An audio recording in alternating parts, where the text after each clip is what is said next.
Ile siasa imesemwa na Karungo, mimi nimekubaliana nayo. Hiyo ndio siasa hiyo yenye amesema. Hata hiyo Ndindi amesema, na ni vizuri sana Ndindi na mtu anaitwa Ichungu amekuja, na Rais William Ruto amekuja, na Rigathi Gachagua amekuja, because mama anajua wakati any of these four leaders wenye nimetaja wako Kiririmbi, hakuna mtu mwenye anaweza karibia remote ya pale nyumbani. Mzee alikuwa anapenda these men sana, alikuwa ananiambia ukue mjasiri kama Ndindi. Kwa hivyo kama Ndindi amesema tunafanya maneno huko, mzee alisema niseme vile ulisema, so hata mimi nafuata vile ulisema. Mimi nafuata tu maneno ya mzee vile umesema. Kama Karungo nimesikia mko na shida na mpiga kura ya kwenu, vile mtangangana na mpiga kura ya kwenu, mtapanga vile mtashughulika huko. Lakini hata sisi tulikuwa na mtu alikuwa anatusumbua hapa, na mimi nilikuwa na mpiga kura alikuwa anavaa sufuria kwa kichwa, na sasa unaona siku hizi mimi nimeshapanga yeye. So na wewe upange mpiga kura yako, watu wote waache kusumbua rais ndio tuende mbele. Alikuwa rise kutoka mahali chini sana. Huyu amekuwa fundi wa baiskeli. Hata watu wengi hapa wanamuita Maiko Amedhikiri. Huyu amekuwa fundi wa baiskeli.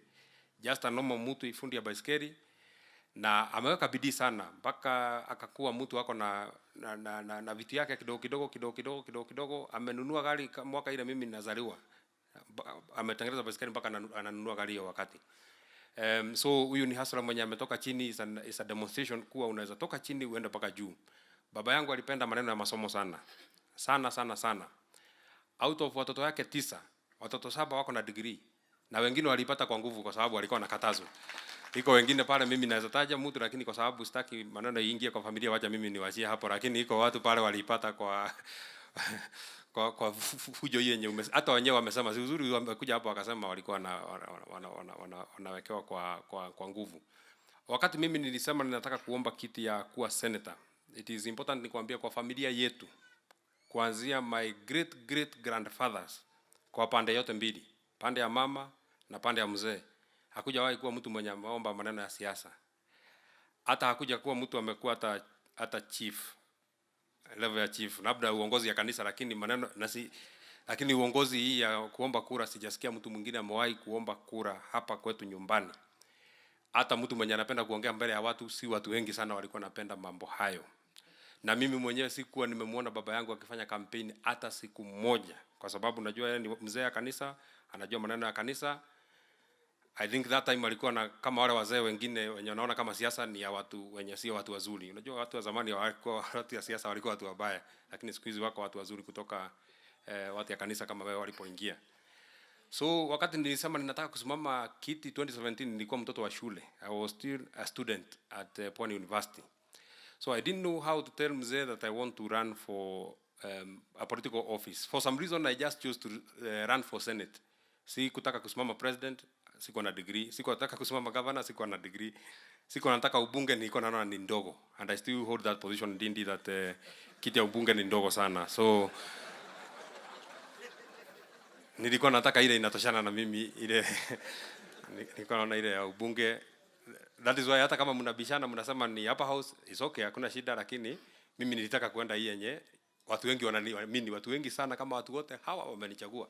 Watu wako kidogo wamekuchagua kwenye hapa, wako kidogo wamekuchagua Mshira hapa, wako kidogo wamechagua Murem, lakini wote hawa wamechagua Kaba Methu watu wote.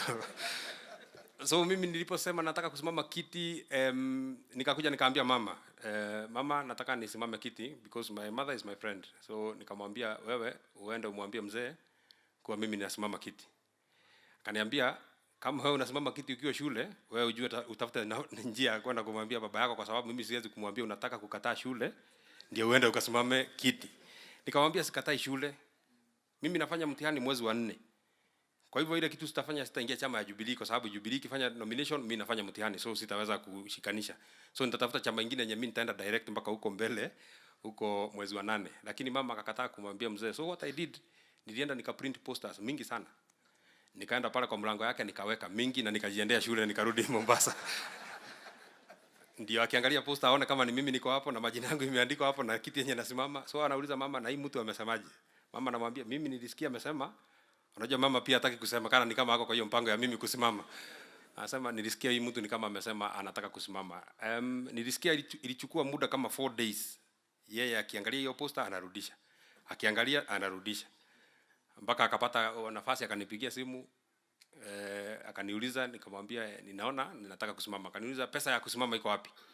Nikamwambia niko naye na niko na marafiki, lakini kwa ukweli sikuwa naye, lakini sikutaka nimwambie sina. Lakini wakati aliamini ninasimama kiti, he took those posters, this priceless man who lies here, alichukua akazipeleka kwa watu ya familia yao. Ako sister yake mmoja anaishi mahali panaitwa Weru, akapeleka posters zangu akapeana huko, akasema ziwekwe huko kwa zibadinkwe.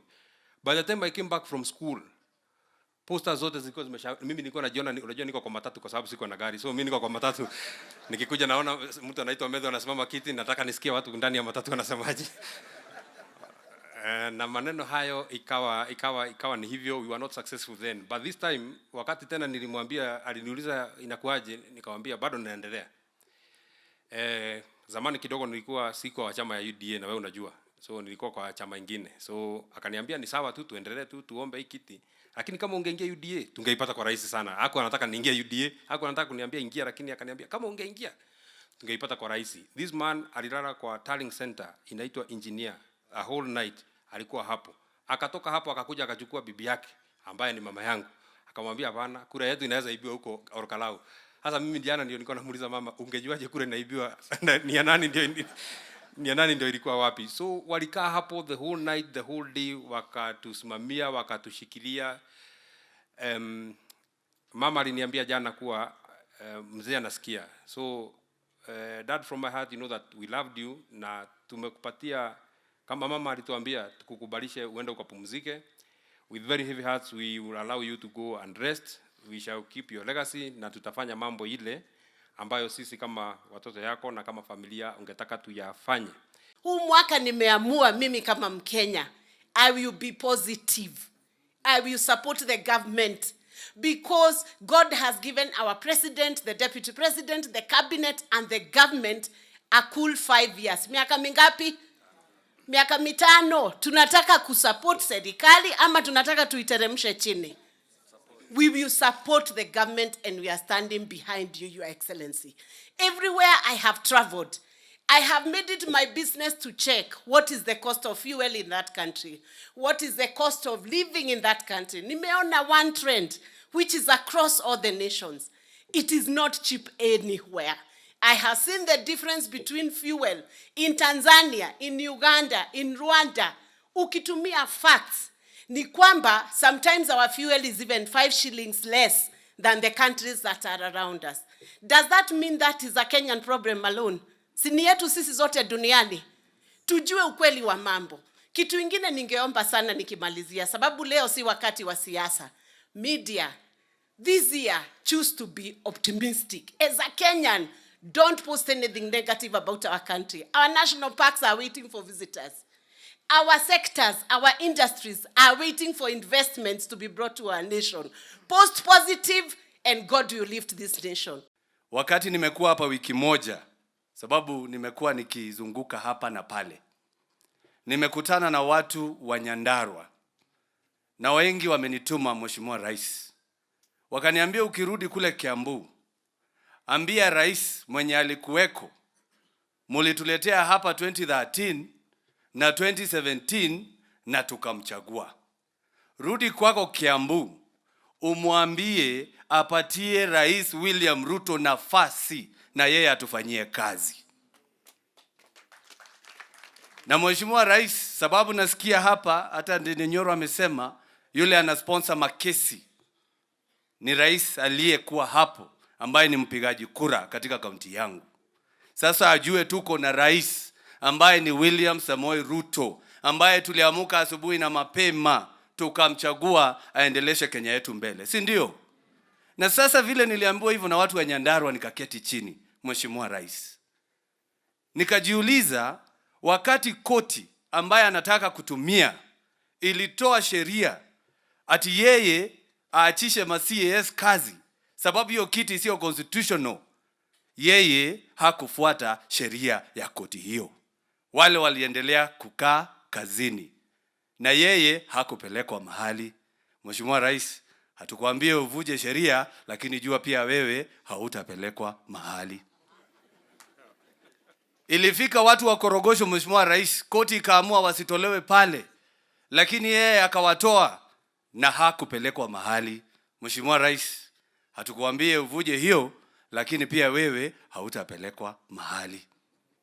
Mheshimiwa Rais, wanataka kutumia koti ndio usijenge manyumba. Mheshimiwa Rais, Mheshimiwa, mimi nakuomba tafadhali, hawa mahasla wanangoja kazi. Wewe wacha tujenge kazi, manyumba, na sababu wewe hautapelekwa mahali. Ya mwisho kabisa, hii barabara ya Ihithe na Donyonjeru, tumekuja hapa na Senator Methu sababu mimi ndio mwenyekiti wa barabara. Rais alinipatia hiyo kazi. Rais amesema atajenga. Waziri our deputy president amesema atajenga. Wabunge wa hapa wote wamekubaliana itajengwa. Mimi kama mwenyekiti nimekubalia. Mwenyekiti wa environment amekubalia. Alafu mtu mmoja ameenda kotini na anaenda kwa NEMA ati hiyo barabara isijengwe. Mheshimiwa, nakwambia sisemi uvunje sheria, lakini jenga na hutapelekwa mahali. Sababu ni vibaya ati wabunge wamepitisha kitu, alafu mtu mmoja ambaye alikuwa kwa hiyo bunge anaenda kotini kusimamisha mambo ambayo inafanyika, na koti inasikiza huyu mmoja, haisikii hao wengine. Hii ni kitu ambayo inabidi tuanze kuangalia kama viongozi wa nchi. Ati mtu mmoja anaweza enda kotini aseme hawa watu wote hawakujua vile walikuwa wanafanya, wewe tu ndio unajua. Hapana. Niseme kama rais, hapana. Hapana. Hiyo tunakataa. Kwa hivyo Mheshimiwa Rais, sisi ujue tunakuunga mkono. Mimi kama seneta wa Kiambu ujue niko mstari ya mbele. Kiambu alikupatia kura zaidi ya 6,600. Sisi tunakuunga mkono, na ukiwa na naibu wako najua tutafanya hii kazi. Yule mwingine azikutishe. Nilikuwa MCA 2013 mpaka 2017, hakukutana na MCA hata mmoja. Tukakuwa MCA 2017 mpaka 2022, hakukutana na MCA hata mmoja. Sasa wakati ameanguka anatafuta ma MCA walioanguka atakupigie kelele. Mambo ingine hatuelewi ama namna gani? Ile mahindi mambolea ulileta huko, kuja watu wakuambie shukrani. Ile mahindi tumekula huko, mahindi yote inakula mpaka hapa inatoka Trans Nzoia. Kuja tukuambie shukrani kule Trans Nzoia, na tunashukuru sana, na pia tunasimama na wewe. Tunasimama na wewe with the difficult decisions that you're making. I remember one day in State House when hawa viongozi walikuwa wamesema wameleta shida kidogo sababu ya ulichelewa kuwalipa. And you said one thing, you will not borrow to pay their salaries. Na baada saizi wako hapa, umetushikilia, na tunashukuru. Endelea ku make those difficult decisions, and we know it is for the better of this country.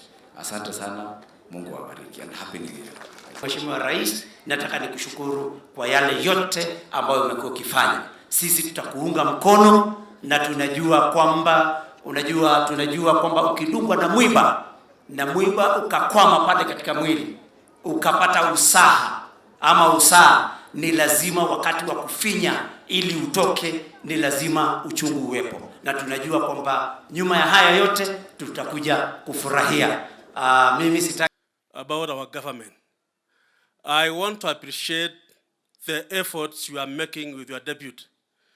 Your Excellency, the various reforms. This region, Your Excellency, as you all are aware, is a region that does a lot with coffee, with tea, with milk.